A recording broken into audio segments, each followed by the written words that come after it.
말씀으로 하루를 여는 복된 새벽에 하나님께서 우리에게 주시는 귀한 말씀은 구약성경 사사기 11장 30절에서 31절까지 되겠습니다. 온라인 독자만은 여러분도 다 함께 성경을 펴주시고 같이 말씀 속으로 들어가 보실까요? 그가 여호와께 서원하여 이르되 주께서 가연 암몬 자손을 내 손에 넘겨주시면 내가 암몬 자손에게서 평안히 돌아올 때에 누구든지 내 집 문에서 나와서 나를 영접하는 그는 여호와께 돌릴 것이니 내가 그를 번제물로 드리겠나이다 하니라. 아멘. 이스라엘의 군대 장관 입다가 암몬 왕과 협상을 했지만은 이 협상이 잘 되지 않았어요. 결국 물러서지 않았어요. 아주 단호하게 암몬 왕이 거절합니다. 그래서 긴장감이 고조되고 이제는 남은 길은 전쟁밖에 없어요. 이 군대 장관 입다는 전쟁에 이기기 위하여 이거 어떻게 하면 좋으냐. 그러다가 이렇게 묘수를 이제 냈는데 그게 뭐냐면 하나님께 서원 기도한다는 거예요. 하나님 이기게 해주세요. 만에 하나 이기게만 해주시면 이 전쟁 승리에서 돌아올 때 누구든지 먼저 나오는 사람은 하나님께 번제물로 바치겠다. 그렇게 서원합니다. 여러분 여기 번제물로 바친다는 말을 어떤 성경학자는 짐승이 먼저 나올 때 짐승은 제물로 드리지만 사람이 나오면 그는 하나님께 드려서 평생토록 성전에 일하게 하는 그런 나시린으로 헌신하겠다. 그런 뜻으로 해석하는 자도 있지만은 성경을 보면 그렇지 않아요. 분명히 사람을 번제물로 드린다는 그런 뜻이 있는 거예요.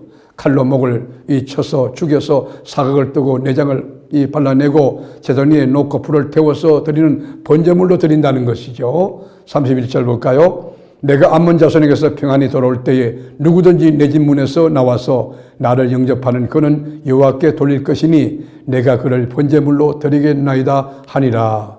여러분 성경 읽어보면 번제물이 뭐예요? 소나 양이나 염소나 새, 그리고 여러분 곡식으로 드리죠. 소제 같은 거. 근데 여러분 그런 제물은 있지만 사람은 제물로 그거 드리지 않아요. 그러나 이집트를 비롯한 고대 서아시아 지역에서는 사람을 제물로 드렸던, 제사를 드렸던 흔적들이 많이 있어요. 우리가 열왕기하 3장 26절도 같이 한번 볼까요? 모압 왕이 전세가 극렬하여 당기기 어려움을 보고 칼찬 군사 700명을 거느리고 돌파하여 지나서 에돔에게로 가고자 하되 가지 못하고 이에 자기 왕위를 이어 왕이 될 마다들을 데려와 성 위에서 번제를 드린지라. 이스라엘에게 크게 경노함이 임함에 그들이 떠나 각기 고국으로 돌아갔더라. 여러분 신앙이 잘못되면 이렇게 위험한 일을 하나님이 허락하지도 않고 하나님께 명하지도 않은 일을 하는 거예요. 만에 하나 여러분 입다가 신앙이 성경적이었다면, 영적으로 바로 섰다면, 영적으로 건강했다고 하면, 바른 신앙을 가지고 있다고 하면 영으로 하나님 앞에 예배하지 아들을 잡아다가 이렇게 무모하게 서원을 이렇게 해서 바치는 것, 이런 일을 하지 않았을 것입니다. 그러나 여러분, 우리가 꼭 이제 서원을 해야 될 때가 있죠. 성서적인 서원, 복음적인 서원은 꼭 필요한 것이 있죠. 그때 신중해야 되는 거예요. 근데 서원은 내 야망을 이루기 위해서 극약 처방하는 식으로 마지막 카드가 돼서는 안 되는 거예요. 하나님이 주신 은혜에 너무 감사해서 주님의 영광을 위해서 내가 이렇게 살겠습니다 하는 거룩한 서원은 좋을 거예요. 그리고 우리가 서원을 했다면 입을 함부로 열려서는 안 되지만 서원했다고 하면 이거는 손해가 나더라도 속히 이행한 그런 지혜가 우리에게 필요한 거죠. 어떻든 여러분 입다가 하나님께 서원 기도하고 암몬과 전쟁을 치르는데 20개성을 이제 점령하고 격파합니다.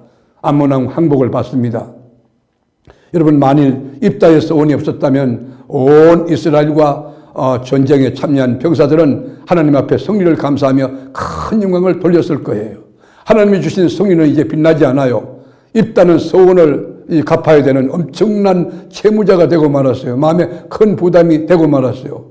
입다가 이 전쟁에서 승리해서 돌아올 때에 여러분 까마득하게 입고 있던 외동딸이 춤을 추면서 아버지 하고 달려오는 것입니다. 딸의 얼굴을 봤을 때 사색이 되었을 거예요. 여러분 옷을 찢었으면서 왜 하필 너냐? 왜 네가 나왔느냐? 그래서 여러분 성경 읽으면 그 어느 구석에도 전쟁에 승리케 하신 하나님 앞에 감사한 구절이 하나도 없어요. 여러분 이 군대 장관이 말이죠. 이렇게 슬퍼하고 힘들어하니까 그 군사들, 희화의 군사들이 부끄러운 승리를 거둔 것처럼 서로 눈치를 보고 이 장수가 여러분 슬퍼하는데 이 희화의 이 부하들이 얼마나 힘들겠습니까? 그때 여러분 입다의 딸이 아버지에게 담담하게 이야기합니다. 아버지, 하나님께서 이제 서원하신 대로 이렇게 암몬을 물리치게 하셨으니 하나님 앞에 약속한 대로 저를 하나님께 바치십시오.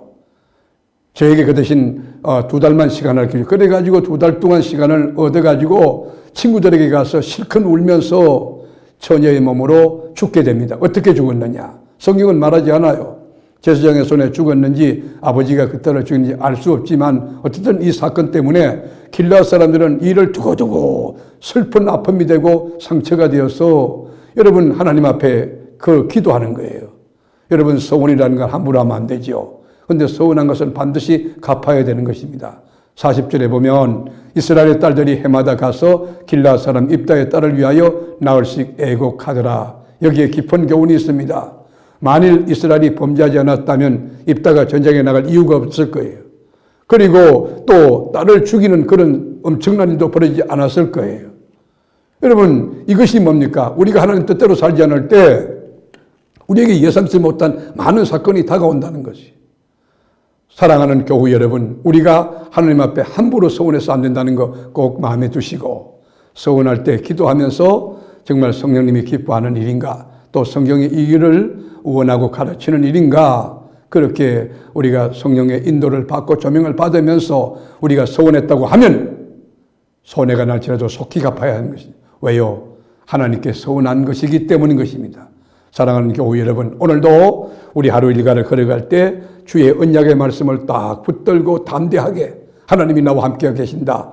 그리고 신앙을 고백하며 주님의 성으로 송축하고 하나님의 영광을 위해서 멋진 삶을 승리로 살아내는 여러분이 될 수 있기를 주님의 이름으로 축원합니다.